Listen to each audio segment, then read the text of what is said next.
It's safe to say at this point that the latest Star Wars film, The Last Jedi, shattered all our expectations. Many audiences went into the theater thinking they knew what was going to happen and left the film feeling dazed and confused. The film played by its own rules, and many were shocked when Supreme Leader Snoke met his end at the hands of Kylo Ren just past the halfway mark of the film. Oh, Snoke, we hardly knew you. But no, seriously, we hardly knew you, and it's bugging us, especially after 2 years of theorizing. Here are some questions we have about the mysterious Force user after watching The Last Jedi. Oh, and of course, spoiler alert. Before we count them down, though, be sure to click on that subscribe button if you haven't already. That way you'll be up to date with all the latest videos right on your homepage. Can you guess the film based off of these emoji? Stay tuned to the end for the answer.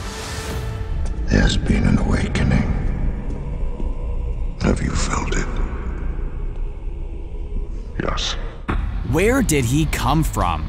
The sequel films so far have left fans with numerous questions about some of these characters. One that had the most chatter was the mysterious identity of Supreme Leader Snoke. Who was this guy? Well, the films didn't give us any solid answers, so we must begin pondering for ourselves for the time being.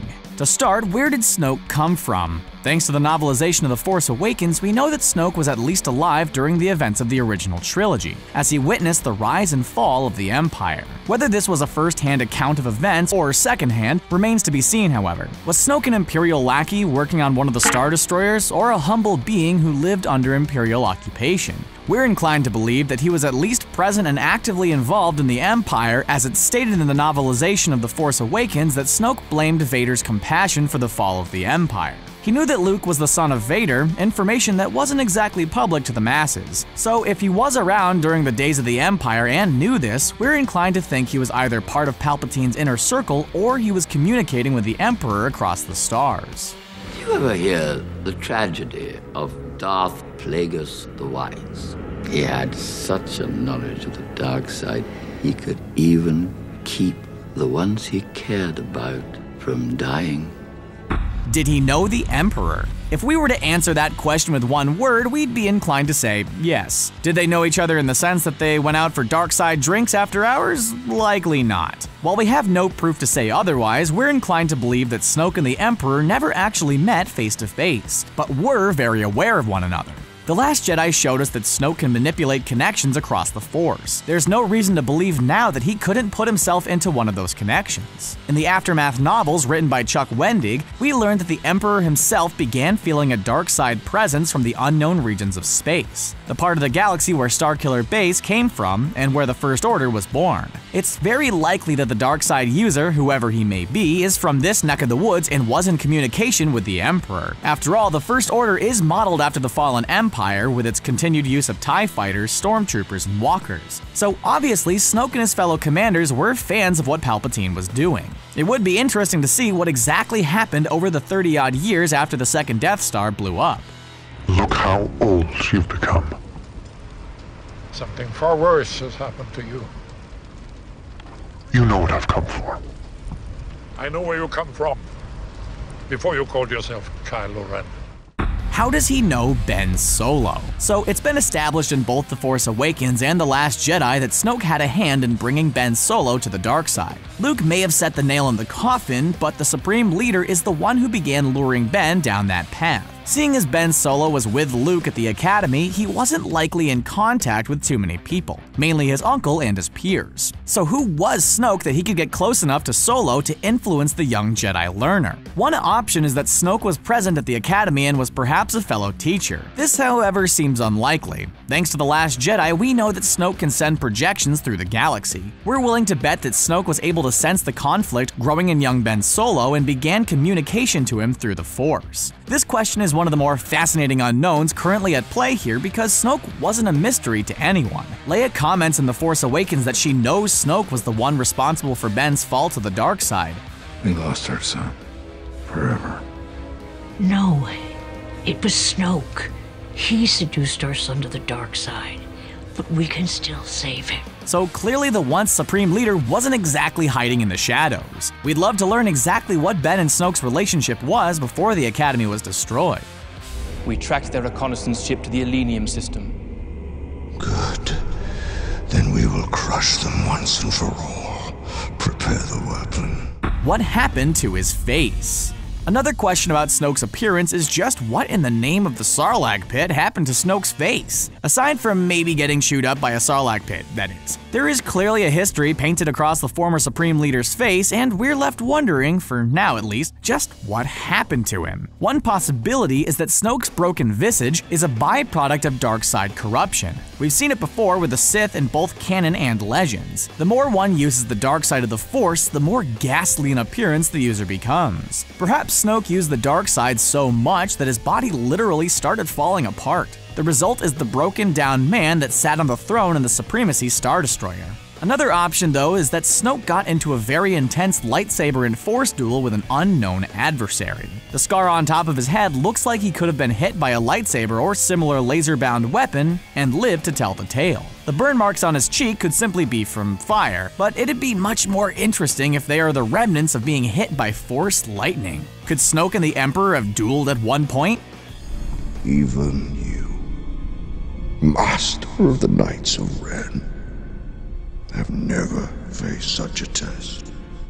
Did Snoke form the Knights of Ren? We've heard so very little about the Knights of Ren that we hope they live up to the hype. The mysterious faction was only glimpsed at briefly in The Force Awakens, during Rey's vision, and were indirectly referenced in The Last Jedi. Kylo Ren tells us that he killed many of the students at the Jedi Academy massacre, but did leave with a few fellow Padawans. Our best guess is that those students either became fellow Knights or swelled the ranks of the organization. This allows us to assume that the Knights are all Force sensitive, so where did they come from? Did these former students get called to Snoke and essentially get knighted, forming the whole organization at the same time? Or were the Knights of Ren already in existence prior to Snoke's intervention? It would be very interesting to see how the Knights will be operating during the events of Episode 9 without Snoke. We know Kylo Ren is the leader of the Knights, but he reported to Snoke, which made the Knights Snokes, in a way. Now that Kylo is in full command, we want to see the Knights in full action and learn more about where they came from.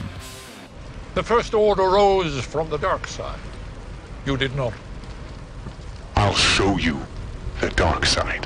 How did Snoke get involved in the First Order? We're starting to get a bit of a backstory on the First Order thanks to novels like Bloodline and the Aftermath trilogy, as well as games like Star Wars Battlefront 2. We know that the Empire wasn't destroyed after the Battle of Endor, and that they kept going until they lost intentionally at the Battle of Jakku. Back to Jakku! Why does everyone want to go back to Jakku? From there, the Imperial High Commands, including General Hux's father, retreated and began rebuilding. So if the First Order is founded by Imperials not long after the destruction of the second Death Star, how does Snoke fit into all of that? Did he just invite himself over to dinner, so to speak, and declare himself the leader of the party because no one else could match him physically? Or was it all part of the plan that Snoke take control of the First Order? Whether he invited himself, worked up the ranks, or was requested to lead remains something that's shrouded in mystery for the time being. Clearly, the Imperials that established the First Order were okay with Snoke being in charge, either due to his Force powers or his vision, so we'd like to know how the two parties came together. Leave the base at once and come to me with Kylo Ren. It is time to complete his training. Is he a Sith? The Last Jedi did a fine job at subverting expectations, so we should continue to expect such things from future stories. The easy question to ask about Snoke is whether he's a fallen Jedi or a Sith, because those are the established constructs of the Star Wars galaxy. But what if Snoke was not a Sith, or never a Jedi? Instead, he was just a vessel for the Force, an actual embodiment of the dark side. Because if there's one thing that's clear about Snoke is that he's pretty powerful in the dark side of the Force, and doesn't have any allegiance or affiliation with the light. It would be very interesting to see if Snoke, like Anakin, is a product of the Force that got manifested into an evil creature that only saw the darkness. We really think Snoke's history has to be explained at some point because we just really want to know more about the guy. For one of the big bads of the new trilogy, we'd really like to get some more answers. If Skywalker returns, the new Jedi will rise. Why he hates Luke so much. Snoke is very familiar with the legend of Luke Skywalker. In fact, his one goal in life, aside from ruling the galaxy, seems to be finding and killing Luke Skywalker. The Last of the Jedi. We know thanks to the opening crawl of The Force Awakens that Snoke and the First Order see killing the fabled Jedi as a priority, as he remains the last bastion of the old Jedi religion. But with Luke in exile and not causing any harm, why is Snoke putting so many resources into finding Luke Skywalker? Snoke seems to believe that by removing Luke out of the equation, he can rule the galaxy completely unchecked. So how does he know about Luke? Did Kylo Ren tell him all about his uncle and Snoke just wants to take him out based on secondhand information? Or has the once supreme leader in Luke Skywalker crossed paths at one point after the Battle of Endor? What do you think though? Should questions like these be answered in books to reduce the amount of exposition in films, or does information like this belong in the actual film for everybody to see? Fulfill your destiny. Well, that's it for now, everyone. Which question is driving you crazy about Snoke? Which bit of his backstory do you wish The Last Jedi addressed most? And most of all, who the heck do you think he is? Let us know in the comments below, and be sure to like this video and subscribe to the channel to get more awesome videos like this one every day. And the answer to our emoji question is... thanks for watching.